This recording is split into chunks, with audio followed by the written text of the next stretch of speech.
बहीण योजनेअंतर्गत भरपूर महिलांचा जो काही 1500 रुपयाचा लाभ आहे तो बंद करण्यात आलेला आहे, कारण अर्जाची छाननी सुरू झालेली आहे. यासाठी जे काही परिपत्रक आहे ते परिपत्रक जारी करण्यात आलेले.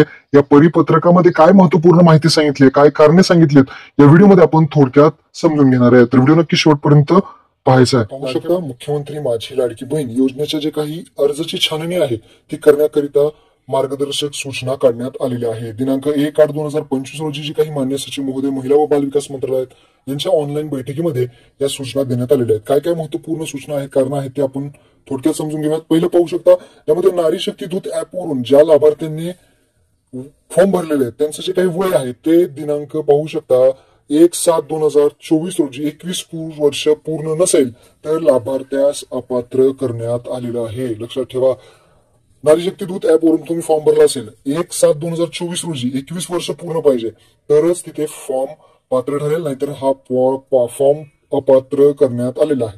दुसरं पाहू शकता, वेब पोर्टलवरती लाभार्थ्यांचे वय हे दिनांक 30/9/2024 रोजी 21 वर्ष पूर्ण पाहिजे. जर वेबसाईट वरून फॉर्म भरला असेल तर 30/9/2024 रोजी जे काही वय आहे ते 21 वर्ष पूर्ण पाहिजे, आणि जर नसेल तर लाभार्थ्यास अपात्र होणार आहे, अपात्र करण्यात आलेले आहे. लाभार्थ्याचं वय दिनांक 1/8/2025 रोजी 65 पेक्षा जास्त असेल तर त्यांना अपात्र करायचंय असं सांगण्यात आलंय. म्हणजे 1/8/2025 रोजी 65 पेक्षा जास्त वय झालं असेल तर त्यांना अपात्र करण्यात आलेलं आहे. हे सगळं GR नुसार जे आहे ते निर्णय घेण्यात आलेले आहेत. लाभार्थ्यांच्या वयाची तपासणी करते वेळेस त्यांचे आधार कार्ड व्यतिरिक्त जे कागदपत्र अपलोड केले होते ते तपासून वयाची खात्री करावी. म्हणजे वयाचा पुरावा तपासताना केवळ आधार कार्ड तपासू नये, तसेच आधार कार्ड व इतर कागदपत्रांवरती जन्मतारखेत बदल आढळला तर लाभार्थ्यास अपात्र करावे. म्हणजे तुमच्या आधार कार्डावरती एक जन्मतारीख आहे आणि जे तुम्ही कागदपत्र अपलोड केलेले आहेत त्याच्यावरती दुसरी जन्मतारीख आहे, अशी जर वेगवेगळी जन्मतारीख असेल तर तुम्ही अपात्र आहात. लक्षात ठेवा, आधार कार्डवरती जी जन्मतारीख आहे तीच जन्मतारीख सर्व कागदपत्रावरती पाहिजे तरच तुम्ही इथे पात्र असणार आहात, असा इथे जो परिपत्रक आहे सूचना देण्यात आलेल्या आहेत. त्यानंतर पुढचं पाहू शकता तुम्ही, यामध्ये सांगण्यात आलेलं आहे 5 नंबरला पॉइंट आहे ज्यामध्ये कुटुंबात म्हणजेच एक रेशन कार्ड म्हणजेच ते कुटुंब मानलं जातं. 2 पेक्षा जास्त लाभार्थ्यांच्या तपासणीमध्ये लाभार्थ्यांचे रेशन कार्ड तपासायचे आणि त्यातील किती महिला या योजनेचा लाभ घेत आहेत हे तपासायला सुरुवात झालेली आहे.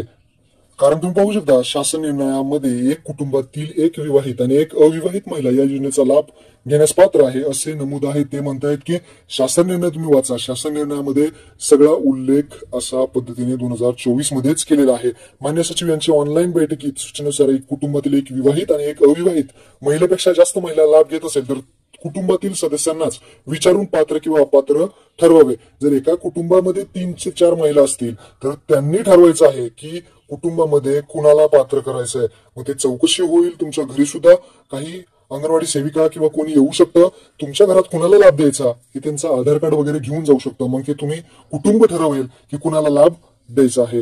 त्यानंतर लाभार्थ्यांनी मुख्यमंत्री माझी लाडकी बहीण योजनेचा लाभ चालू केल्यानंतर रेशन कार्ड मध्ये बदल केलेला असल्यास जुने रेशन कार्ड प्रमाणे कुटुंबातील महिलांची संख्या ग्राह्य पकडावी. रेशन कार्ड मध्ये जर तुम्ही आता काही बदल केला असेल तर लक्षात ठेवा ते ग्राह्य नाही. जे जुने काही तुमचे रेशन कार्ड आहे, जुनं रेशन कार्ड तेच ग्राह्य धरण्यात येणार आहे. कुटुंबात 2 विवाहित महिला जर योजनेचा लाभ घेत असतील तर त्यातील एक महिला ही अपात्र आहे, ही गोष्ट लक्षात ठेवा. म्हणजे एका कुटुंबामध्ये 2 विवाहित महिला असतील, दोघांचे लग्न झाले, दोघी लाभ घेत आहेत, तर त्यामधली एक महिला अपात्र आहे. शासन निर्णयानुसार हे महत्वपूर्ण आहे. तसं उदाहरण सुद्धा त्यांनी देण्यात आलेलं आहे. उदाहरण सुद्धा सांगितलंय ज्यामध्ये कुटुंबातील सासू आणि सून अथवा 2 किंवा 2 पेक्षा जावा असतील तर लाभ घेत असतील तर त्यातील एक महिला ही पात्र ठरेल व इतर अपात्र होईल. आता ते तुम्ही ठरवायचंय की कोणाचं नाव पुढे द्यायचं आहे. ते कुटुंबातील 2 बहिणी लाभ घेत असतील तर त्यातील एक बहीण ही अपात्र आहे. 2 बहिणी लाभ घेत असतील तर एक बहीण अपात्र आहे. लक्षात ठेवा, लाभार्थी ही व्यक्ती परप्रांतीय असेल तर त्यांना देखील वरीलप्रमाणे निकष लागू होतील. परप्रांतीय जर असेल तर त्यांना लाभ मिळणार नाही. त्यानंतर लाभार्थी जर स्थलांतरित ठिकाणावरून एकात्मिक बाल विकास प्रकल्प अधिकारी यांच्या मार्फत लाभार्थी तपासणी करून घ्यावी. जे स्थलांतरित असतील त्यांची तपासणी करून घ्यावे असं सांगण्यात आलेलं आहे. तर अशा पद्धतीने जे अपात्र पात्र आहेत ते इथे महत्वपूर्ण माहिती दिली आहे. सर्व लाडक्या बहिणींना हे महत्वपूर्ण जे काही व्हिडिओ होता, हा परिपत्रक आहे, ते सर्वांना शेअर करा. धन्यवाद.